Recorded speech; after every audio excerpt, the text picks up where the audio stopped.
ಭಗವಂತ ಇರುತ್ತಾನೆ ನಮ ಸುತ್ತ ಅವತಾರ ನಾನಾ ರೂಪವೋ ನಮ್ಮೆಲ್ಲ ಹಣೆ ಬರಹ ತಿದ್ದಿ ಬರೆಯಲು ಕತ್ತಲೆಯಿಂದ ಬಂತ ನಮ್ಮ ಕೈಯ ಹಿಡಿಯುತ್ತ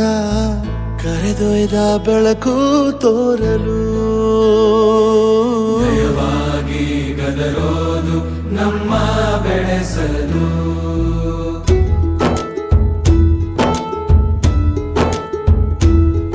ಭಾಷೆ ಅಮೃತ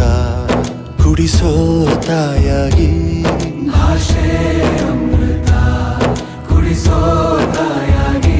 ಭವಿಷ್ಯ ಬರೆವಂತ ತಂದೆ ನೋವಾಗಿ ಬರೆವಂತ